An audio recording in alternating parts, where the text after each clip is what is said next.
নমস্কার বন্ধুরা, আমার চ্যানেল টুকুস কিচেনে আপনাদের স্বাগত।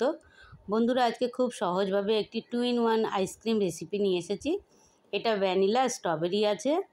এটা করার জন্য সবার প্রথমে আমি এখানে দুটো প্রিমিক্স নিয়েছি। এটা হলো ভ্যানিলা মিক্স আর এটা হলো স্ট্রবেরি মিক্স। এটা 100 গ্রামের করে রয়েছে, তবে আমি এটা পুরোটা করব না, এটা 50 গ্রাম করে আমি করব। তার জন্য এখানে 500 দুধকে জাল দিয়ে দুটোকেই সমান ভাগে দুটো বাসনে আমি হাফ হাফ করে নিয়েছি। আর এটাকেও 50 গ্রাম করে দিয়েছি, এই মাপটা আমি বলে দিচ্ছি। আর 100 গ্রাম করলে 500 গ্রাম করে দুধ দেবে, তবে আমি এখানে টোটাল 500 গ্রাম করছি দুটোকে মিশিয়ে। তো এটাকে এই যে মিক্সটা দিয়ে দুধটাকে জাল দিয়ে ভালো করে একটু হালকা গরম অবস্থাতেই পাউডারগুলো মিক্স করে নিচ্ছি। মাপটা বলে দিচ্ছি আবারও বন্ধুরা, এটা 500 দুধ আছে, 500 দুধ মানে 250 দুধ আর 50 গ্রাম করে মিক্সটা রয়েছে।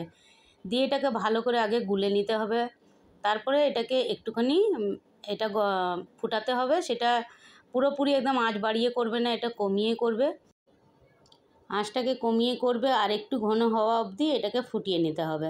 তবে এটা 5 থেকে 7 মিনিট ফুটালেই হয়ে যাবে। ফুটালে মানে একটুখানি আঁচটাকে কমিয়েই রাখবে, পুরোপুরি বাড়িয়ে দিলে কিন্তু নিচটা যেহেতু পাউডার দেওয়া থাকে ওটা লেগে যাওয়ার ভয় থাকে। অবশ্যই এভাবে একটুখানি দেখে নেবে যে ঘন হয়ে গেছে। দুটোই ভালো করে ঘন হয়ে যাওয়ার পরে আমি এটাকে একটু ঠান্ডা করতে রেখে দিয়েছি।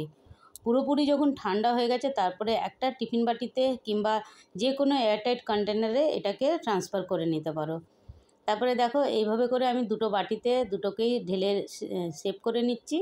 তারপরে এটাকে ঢেকে 4 থেকে 5 ঘন্টা ডিপ ফ্রিজে রেখে দিতে হবে। 4-5 ঘন্টা পরে এটাকে বার করবে। বার করার পরে দেখো এইভাবে করে এটা জমে যাবে, কিন্তু এটা এখনও আইসক্রিম তৈরি হয়নি বন্ধুরা। তবে একটা ছোট্ট অনুরোধ বন্ধুরা, রেসিপি ভালো লাগলে একটা লাইক শেয়ার করতে ভুলো না। তারপরে এইভাবে করে ক্র্যাশ করে এই বাটি মিক্সির জারের মধ্যে দিয়ে এটা 1 থেকে 2 মিনিট এটাকে ঘুরিয়ে নিতে হবে। আর ঘোরানোর সময় এখানে দেখো হুইপ ক্রিম আমি এখানে হাফ কাপ দিচ্ছি। আর টোটাল এখানে 1 কাপ দিয়েছি, দুটোর মধ্যে মিক্স করে হাফ হাফ কাপ করে। আর এইভাবে করে একটুখানি মিক্সি জারের মধ্যে ঘুরিয়ে আলাদা করে বাটিটা রাখছি। আর এই দেখো স্ট্রবেরিটাকেও সেম প্রসেসেই করছি। এইভাবে করে এটা একটু দেরি হচ্ছে বলে সুন্দর গলে গেছে। মিক্স করার সময় দুটোকে একবার এটা একবার ওইটা দুটোকেই দিচ্ছে স্ট্রবেরি আর ভ্যানিলাটাকে, যাতে 2-in-1-এর যে এফেক্টটা আসবে আর মার্বেল এফেক্টটাও আসবে, দেখতেও সুন্দর লাগবে, খেতেও সুন্দর হবে বন্ধুরা। এইভাবে করে দিচ্ছি। আর ছোট্ট একটি অনুরোধ বন্ধুরা, যদি চ্যানেলটাতে নতুন হয়ে থাকো তাহলে চ্যানেলটাকে সাবস্ক্রাইব করে নিয়ে আর রেসিপি ভালো লাগলে তো অবশ্যই একটা লাইক দেবে। একটা লাইক কমেন্ট করলে বন্ধু আমি একটু উৎসাহিত হই।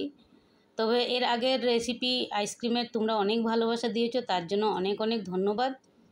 তবে এইভাবে করে এটাকে ফয়েলে র্যাপ করে এটাকে 8 থেকে 10 ঘন্টার জন্য ডিপ ফ্রিজে রেখে দেবে বা ওভারনাইট রেখে দেবে। দেখো একদম পুরোপুরি আইসক্রিম খাওয়ার জন্য রেডি। তবে এর আগেও বলেছিলাম আমার কাছে আইসক্রিম কুপটা নেই বলে ওইভাবে গোল গোল যে আইসক্রিমটা বেরোয় দোকানে সেইভাবে হয়তো বার করতে পারিনি। তবে টেস্টটা কিন্তু দোকানের থেকেও দারুণ হয়েছে বন্ধুরা, এটা এইটুকুনি গ্যারেন্টি দিতে পারি। অবশ্যই একবার হলেও এভাবে ট্রাই করো, আর ট্রাই করে কেমন লাগলো কিন্তু কমেন্ট করতে ভুলো না। খুব সহজ বানানো বন্ধুরা। এই দেখো এটা আমি কেটে বার করেছিলাম, কি সুন্দর মার্বেল এফেক্টটা হয়েছে। তবে ছোট্ট একটি অনুরোধ, যদি ভালো লাগে অবশ্যই একটা লাইক দিও। ধন্যবাদ।